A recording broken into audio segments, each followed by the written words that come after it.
1991 இந்தியாவின் வெளிநாட்டு டாலர் கையிருப்பு 2 வார இறக்குமதிக்கு தேவையான தொகையை விட குறைவாகவே இருந்தது. கடும் நெருக்கடியிலிருந்த இந்திய பொருளாதாரத்தை மீட்டெடுக்க மன்மோகன் சிங்கை தேர்வு செய்தார் பிரதமர் நரசிம்ம ராவ். பல்கலைக்கழக மானியக் குழுவிலிருந்த மன்மோகன் சிங்கை மத்திய நிதியமைச்சராக்கினார்.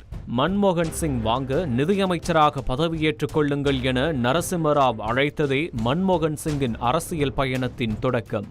ஒரு மாதத்தில் மத்திய நிதி பட்ஜெட்டையும் தாக்கி பொருளாதார சீர்திருத்தங்களை அறிவித்து அதனை செயல்படுத்தி காட்டி இந்திய பொருளாதாரத்தை மீட்டெடுத்தார்.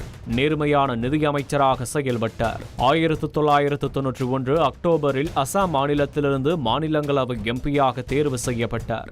மீண்டும் 1995 அங்கிருந்து தேர்வு செய்யப்பட்டார். இதற்கிடையே 1999 மக்களவை தேர்தலில் முதல் முறையாக தெற்கு டெல்லி தொகுதியில் காங்கிரஸ் சார்பில் போட்டியிட்டு தோல்வியை தழுவினார். பிரபல எழுத்தாளர் குஷ்வந்த் சிங் அவருக்கு தேர்தல் நிதியாக 2 லட்சம் ரூபாய் அளித்தார். அந்த தொகை செலவு செய்யப்படாததால் தேர்தல் முடிந்ததும் குஷ்வந்த் சிங் வீட்டிற்கு நேரிலேயே சென்று 2 லட்சம் ரூபாயை திருப்பியளித்தார் மன்மோகன் சிங். மக்களால் தேர்வு செய்யப்பட்ட தலைவர் என்ற இமேஜை அவர் பெறுவதை தடுக்கும் முயற்சியில் அவரது தோல்விக்கு சில மூத்த காங்கிரஸ் தலைவர்கள் திரைக்கு பின்னால் வேலை செய்ததாக அப்போது சந்தேகம் இருந்தது. அதன் பிறகு கடந்த ஏப்ரலில் ஓய்வு பெறும் வரை ஒருமுறை கூட மக்களவைக்கு போட்டியிடவே இல்லை மன்மோகன் சிங்.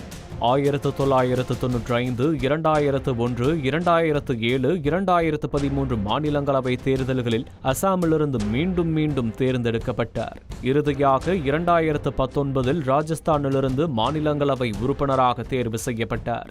அவர் பிரதமரானதும் எதிர்பாராத விதமாகவே அமைந்தது. ஆம், 2004 தேர்தலில் வெற்றிக்கு பின் காங்கிரஸ் தலைவர் சோனியா காந்தி பிரதமர் பொறுப்பேற்க மறுத்ததன் பின் பிரதமராக தேர்வு செய்யப்பட்டார் மன்மோகன் சிங்.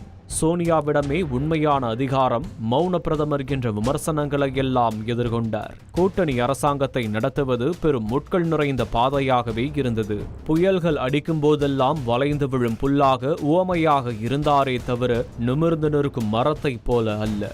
பொருளாதார திறமையோடு அவரது பக்குவமும் 10 ஆண்டுகள் அவர் பிரதமர் பதவியை நிறைவு செய்ய காரணமாகவே இருந்தது.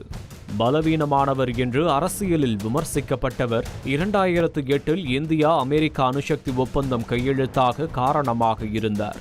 அப்போது அரசாங்கத்திற்கான ஆதரவை வாபஸ் பெறுவோம் என்றபோது சமாஜ்வாடி ஆதரவை திரட்டி அரசியலில் அவர் ஒரு அப்பாவி என்ற பேச்சுக்கு தான் ஒரு அதிகாரத்துவவாதி என எண்டு போட்டவர்.